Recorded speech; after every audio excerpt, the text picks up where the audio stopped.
बिस्मिल्लाहिर्रहमानिर्रहीम। अस्सलाम वालेकुम। उसे आज फैसलाबाद के झंग बाजार में भीख मांगते देखकर मैं हैरान रह गया था, क्योंकि कभी ये शख्स झंग बाजार में 3 मार्केट्स और करोड़ों रुपए का मालिक था। आप भी सुने इसकी कहानी उसी की ज़बानी। मेरा नाम अब्दुल रऊफ है। मैं फैसलाबाद तहसील समुंदरी के गांव का रहने वाला हूँ।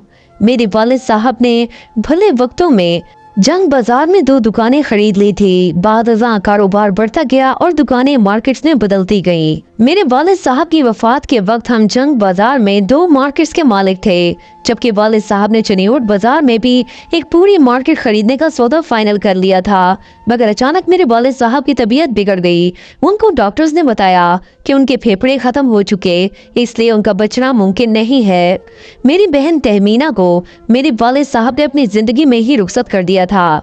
वक्त मर्ग मेरे वालिद साहब ने मुझे अपने पास बुलाकर नसीहत की थी कि मेरी जायदाद में से मेरी बेटी तहमीना का जो शरई हक बनता है उसे लाजमी देना, और साथ ही मुझे समझाया था कि जो जायदाद तुम रखोगे वो तुम्हारी बीवी के इस्तेमाल में रहेगी, जो कि तुम्हारी बीवी ज़रूर होगी, मगर तुम्हारी माँ जाई नहीं, और जो जायदाद तुम्हारी बहन को मिलेगी वो तुम्हारी माँ जाई होगी, गैर नहीं। मैं ये नहीं कहता कि तुम अपनी बहन को अपनी बीवी पर तरजीह देना, मगर मेरी ये इल्तिजा है कि अपनी बीवी के कहने पर अपनी बहन को उसके शरई हक से महरूम न कर देना। इस नसीहत के बाद वालिद साहब ने कलमा शहादत पढ़ा और अपने खालिकी हकीकी से जा मिले। वालिद साहब के सूख से फारिग होने के बाद मैंने बहन के मशवरे से चनियोट बाजार वाली मार्केट खरीद ली और फिर जल्द ही शादी करके फैसलाबाद डी ग्राउंड शिफ्ट हो गया। शादी के बाद जो जो मेरे घर में मेरी बीवी का इख्तियार बढ़ता गया, मेरी बहन का मेरी दहलीज पर आना घटता गया, यहाँ तक कि मेरी बहन ने सिवाय खास मौक़ों के मेरी दहलीज पर आना ही छोड़ दिया।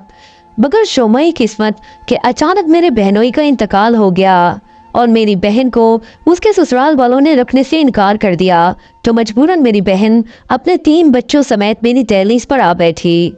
मेरी बीवी को मेरी बहन का हमेशा के लिए चले आना खटकने लगा। वो वक्तन फवक्तन मुझे बहन की दूसरी शादी का मशवरा देती रहती। मैंने 1-2 बार अपनी बहन को दूसरी शादी पर राजी करने की कोशिश की, मगर मेरी बहन ने ये कहते हुए इनकार कर दिया कि सौतेला बाप कभी भी मेरे बच्चों को सगे बाप जैसा प्यार नहीं दे सकता, और मैं नहीं चाहती कि मेरे बच्चे सौतेले बाप की नफरत सहते सहते जवान हों। मेरी बहन के इनकार के बाद मेरी बीवी ने मेरी बहन को बात बेबात टोकना शुरू कर दिया। उस दौरान मेरी बीवी उम्मीद से भी हो गई, तो मैं भी बीवी की साइड लेने लगा। मेरी बीवी मेरी शह पर और भी दिलेर हो गई। मेरी बीवी ने मेरी बहन को उसके 3 बच्चों समेत घर के कोने तक महदूद कर दिया। शुरू में मेरी बहन ने मेरे बलबूते पर घर में अपना हक जताया, मगर जब मेरी बहन को यकीन हो गया कि मैं बीवी से हमदर्दी रखता हूँ तो वो बिल्कुल खामोश हो गई, जबकि मेरी बीवी ने मेरी बहन को घर की नौकरानी का दर्जा दे दिया। मेरी पहली औलाद बेटा पैदा हुआ। मेरा बेटा पैदा होने की खुशी मेरी बीवी और मुझसे ज्यादा मेरी बहन को थी। वो कहती थी कि मेरी बाप की तीसरी नस्ल शुरू हो गई, मगर जल्द ही मेरी बहन का ये चाह भी उतर गया। यहाँ तक कि मेरा बेटा जब बोलने के काबिल हुआ तो मेरी बीवी ने उसे मेरी बहन को बुलाने के लिए लफ्ज़ फूफो की जगह लफ्ज़ कुतिया कुत्ती वगैरह बोलना सिखाया। मगर ना जाने क्यों अपने लिए गाली सुनने के बाद भी मेरी बहन को मेरे बेटे पर प्यार ही आता और वो मेरे बेटे को चूमती ना थकती। यहाँ तक कि मेरी बहन के अपने बच्चे रोते रहते, मगर वो मेरे घर की सफाई सुथराई करने में मसरूफ रहती, अपने बच्चों पर तवज्जो ना देती। जबकि मैंने अपनी आंखों से देखा, जब मेरा बेटा रोता तो मेरी बहन अपनी गोद में मौजूद अपनी औलाद को घर के फर्श पर रख कर दौड़ते हुए आती और मेरे बेटे को उठा लेती। मेरी बहन के रवैये के बाद भी मुझ और मेरी बीवी पर कोई फर्क न पड़ा। यहाँ तक कि मेरी बहन ने अपने बच्चों को स्कूल दाखिल करवाने के मुतालिक मुझसे बात की तो मैंने साफ इनकार कर दिया और कहा कि मेरे पास पैसे नहीं हैं। मेरी बहन तहमीना ने अपनी औलाद को लिया और समुंदरी में अपने आबाई गांव में मौजूद घर शिफ्ट हो गई। वहां सरकारी स्कूल में बच्चों को दाखिल करवा दिया और साथ ही लोगों के कपड़े सिलाई करके और धोकर इस्त्री करके देने का काम करके अपना और बच्चों का पेट पालने लगी।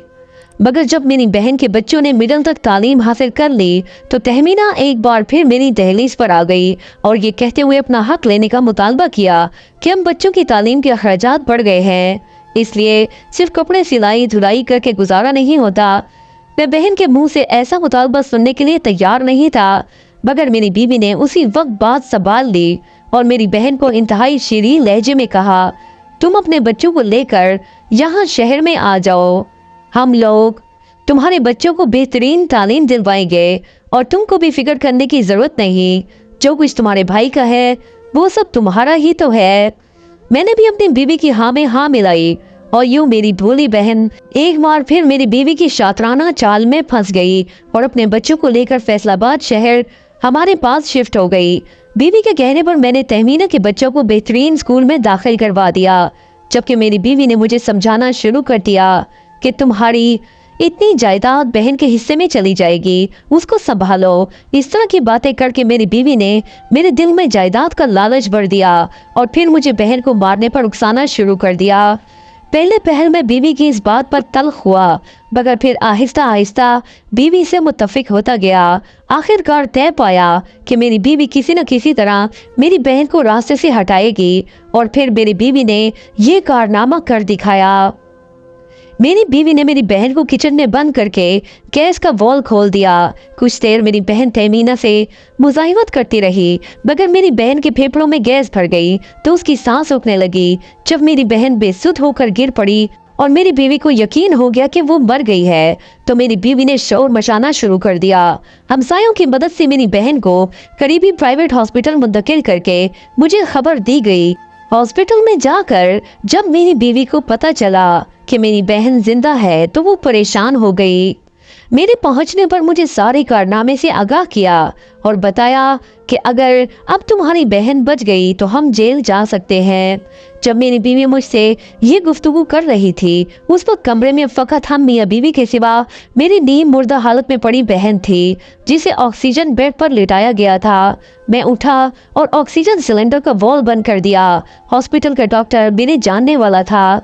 मुझे यकीन था कि कोई मसला बनेगा तो मैं संभाल लूंगा। इस तरह मेरी बहन तड़प तड़प कर मर गई और सारा इल्जाम हॉस्पिटल की नर्स पर आ गया कि उसने गैस सिलेंडर का वाल्व सही तरह से नहीं खोला था।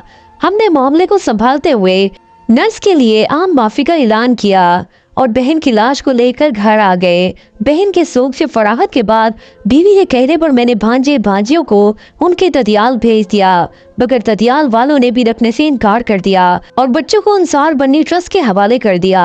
वक्त गुजरता गया, मेरी औलाद जवान हुई। मैंने न जाने किस खुशी में सारा कारोबार बेटे के नाम पर मुंतकिल किया और मेरा बेटा सब कुछ बेचकर कारोबार करने के लिए कनाडा शिफ्ट हो गया, जबकि बेटी बेरारबी का शिकार हो गई, अपने किसी आशना के साथ फरार हो गई। मैं बिल्कुल कंगाल हो गया तो मेरी बीवी भी मुझसे तलाक लेकर अपने मैके जा बैठी और फिर कुछ अरसे बाद बेटी के पास कनाडा चली गई। मेरे बेटे ने कनाडा में ही एक जॉर्डन लड़की से शादी कर ली और पलट कर भी मेरी खबर ना ली, जबकि मैं आज भी यहाँ भीख मांग कर अपना गुजारा करता हूँ और फिर जन बाजार या चनियोट बाजार की उस मार्केट के दरवाजे के सामने सो जाता हूँ जो कभी मेरी मार्केट होती थी।